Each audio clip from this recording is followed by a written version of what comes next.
Hello दोस्तों, कैसे आप सभी लोग। उम्मीद करते हैं आप सभी अच्छे होंगे। प्लीज़ इस चैनल को ज़रूर सब्सक्राइब कीजिए क्योंकि यहाँ पर आपको काफ़ी ज़्यादा इन्फॉर्मेटिव वीडियोस मिलेगी पूरे पैक के साथ। तो द्रौपदी मुर्मू जी ने राष्ट्रपति का चुनाव जीत लिया है और उन्होंने विपक्ष के उम्मीदवार यशवंत सिन्हा को एक बहुत ही बड़े अंतर से हरा दिया है।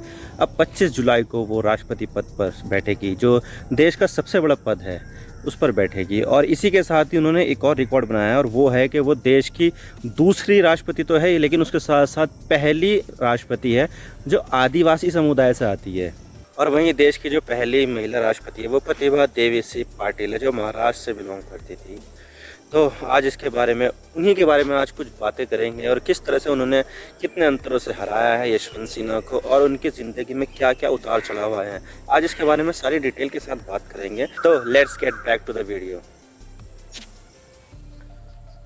तो द्रौपदी मुर्मू जी देश की 15वीं राष्ट्रपति चुन ली गई और इसी के साथ ही उन्होंने एक इतिहास बना दिया है कि वो देश की पहली राष्ट्रपति है जो ट्राइबल कम्युनिटी से आती है, यानी कि आदिवासी समुदाय से। और अगर हम वोट की बात करें तो यहाँ पर Droupadi Murmu clear cut majority से राष्ट्रपति का चुनाव जीत चुकी है, जहाँ पर द्रौपदी मुर्मू को टोटल वोट वैल्यू का 6,76,803 वोट मिले हैं। तो वहीं विपक्ष के राष्ट्रपति पद के उम्मीदवार यशवंत सिन्हा को 3,80,170 वोटों की वैल्यू मिली है।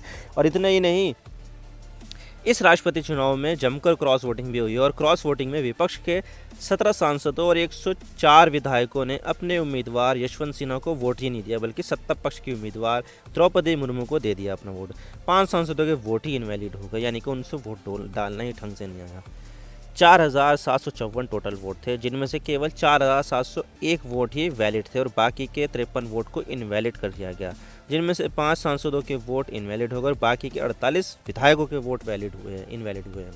और अगर मैं वोटों के मार्जिन की बात करूँ तो जहां पर राष्ट्रपति पद का चुनाव जीतने के लिए टोटल वोटों की वैल्यू का 5,28,491 वोट चाहिए थे, जिसमें से द्रौपदी मुर्मू ने इस कोटे से भी आगे निकलकर 6,76,803 वोटों की वैल्यू पा ली है, जबकि यशवंत सिन्हा को सिर्फ 3,80,170 की वोट वैल्यू मिली है।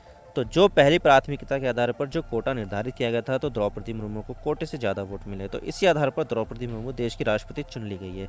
तो ये तो बात हो गई कि उनके राष्ट्रपति के चुनाव जीतने की बात, लेकिन अब हम उनके जीवन से जुड़ी हुई बातें कर लेते हैं। तो द्रौपदी मुर्मू का जन्म ओडिशा राज्य के मयूरभंज जिले के उबरबेड़ा गांव में एक संथाल आदिवासी परिवार में 1958 में हुआ था। द्रौपदी मुर्मू जी अपने गांव की पहली लड़की थी जो पढ़ाई करने के लिए कॉलेज गई थी, और वो कॉलेज था रामादेवी वीमेंस कॉलेज, जो भुवनेश्वर में है, लेकिन अब ये रामादेवी वीमेंस यूनिवर्सिटी बन चुकी है।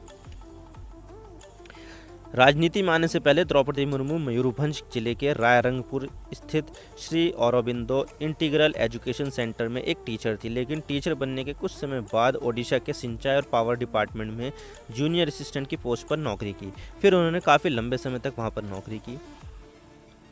फिर इनका मन होता है राजनीति में आने का और उन्होंने सबसे पहला चुनाव उन्होंने आज से 25 साल पहले लड़ा था, जहाँ पर उन्होंने 1997 में रायरंगपुर नगर पंचायत का पार्षद का चुनाव जीता था। फिर उन्होंने विधायकी का चुनाव लड़ा और 2 बार जीती। 2000 में और 2004 में उन्होंने एमएलए का चुनाव बीजेपी के टिकट से जीता था और 2000 से 2004 के बीच ओडिशा में बीजेपी और बीजेडी की एक गठबंधन सरकार में उन्होंने मंत्री पद भी संभाला था, जिनमें उन्होंने कॉमर्स और ट्रांसपोर्ट मिनिस्ट्री के साथ साथ फिशरी और पशुपालन की मंत्री की जिम्मेदारी भी निभाई थी। और ट्रांसपोर्ट मिनिस्टर होने पर उन्होंने ओडिशा में बेहतरीन काम करते हुए राज्य के जितने भी सब डिवीज़न हैं उन सब की ट्रांसपोर्ट ऑफिस बना डाली, जो एक बढ़िया काम है। और इसके अलावा द्रौपदी मुर्मू बीजेपी के अनुसूचित जनजाति मोर्चा की वाइस प्रेसिडेंट भी रह चुकी है।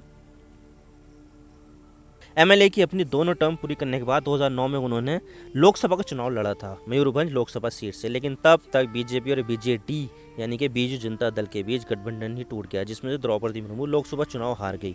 हालांकि इनके जीवन में चुनाव हारने के बाद भी शांति नहीं आ पाई और इनमें अगले 6 साल तक कुछ ना कुछ उनकी ज़िंदगी में बुरा ही होता गया। सबसे पहले तो 2009 में उनके सबसे बड़े बेटे की मौत हुई और फिर 2013 में उनके सबसे छोटे बेटे की मौत हुई और फिर 2014 में उनके पति श्याम चरण मुर्मू की मौत हो गई, यानी कि सिर्फ 6 सालों के भीतर ही उनका परिवार टूट गया और उन पर मुसीबतों की बारिश हो गई और द्रौपदी मुर्मू के लिए संभालना मुश्किल हो गया था ये। इसके बाद आपको तो पता ही है कि 2014 में केंद्र में बीजेपी की सरकार आ गई थी, तो उन्होंने 2015 में द्रौपदी मुर्मू को झारखंड का राज्यपाल बना दिया। लेकिन यहाँ पर कुछ ऐसा हुआ कि द्रौपदी मुर्मू ने आदिवासी लोगों का दिल जीत लिया और ये काफ़ी इज्जत भी कमाई। तो हुआ ये था कि 2016 में झारखंड में बीजेपी की सरकार और रघुवर दास झारखंड के सीएम थे और उसी दौरान द्रौपदी मुर्मू झारखंड की राज्यपाल भी थी। तो हुआ ये था कि नवंबर 2016 में मुख्यमंत्री रघुवर दास 200 साल पुराने 2 कानूनों में संशोधित करने वाले थे। एक कानून था छोटा नागपुर टेनेंसी एक्ट और संथाल परगना टेनेंसी एक्ट, जिसके जरिए सरकार आदिवासियों की ज़मीन को इंडस्ट्रियल इस्तेमाल के लिए आदिवासियों से लेने वाली थी। इससे पहले सरकार ऐसा नहीं कर पा रही थी क्योंकि ये दोनों कानून बीच में आ रहे थे और इसके बाद आदिवासियों ने बहुत ही बड़े प्रोटेस्ट पूरे झारखंड राज्य में किए, क्योंकि आदिवासियों को इससे ऐसा लगता था कि उनकी ज़मीन पर कोई अधिकार नहीं रहेगा। इसके बाद झारखंड की उस समय की राज्यपाल द्रौपदी मुर्मू ने जून 2017 में ये दोनों संशोधित बिल लौटा दिए थे और क्लैरिफाई करने के लिए कहा था कि इन दोनों बिलों में आदिवासी लोगों के लिए क्या क्या फ़ायदे होने वाले वो सब बताइए, फिर इसके बारे में हम सोचते हैं। तो ऐसा उन्होंने कहा था। अब द्रौपदी मुर्मू ने जैसे इन दोनों बिलों को लौटाया तो वैसे ही लोगों के दिलों में द्रौपदी मुर्मू के लिए इज्जत बढ़ गई। तो ये है द्रौपदी मुर्मू के बारे में इनकी जीवनी। अब ये देश के सबसे बड़े पद पर 25 जुलाई को बैठने जा रही है। अब देखना ये होगा कि उनके कार्यकाल में देश कितनी तरक्की करता है। इन्फो मैग्नेट परिवार की ओर से द्रौपदी मुर्मू जी को राष्ट्रपति बनने पर मुबारकबाद। आप क्या सोचते हैं इनके बारे में, हमें कमेंट सेक्शन में ज़रूर बताइएगा। मैं हूं इमरान सिद्दीकी। आप मेरे इंस्टाग्राम पर भी जुड़ सकते हो। आप सिंपली जाइए इंस्टाग्राम में और सर्च कीजिए I_इमरान सिद्दीकी और आप मुझे फॉलो कर सकते हैं। इसके अलावा आप मुझे ट्विटर पर भी फॉलो कर सकते हैं। यहाँ पर भी सेम ही यूज़र नेम है I_इमरान सिद्दीकी। तो दीजिए मुझे इजाज़त, मैं मिलता हूँ आपसे नेक्स्ट वीडियो में। अगर आपको वीडियो थोड़ी सी भी पसंद आए तो चैनल को ज़रूर सब्सक्राइब कीजिए। Thank you for watching. I really appreciate your precious time. God bless you all. Now signing off.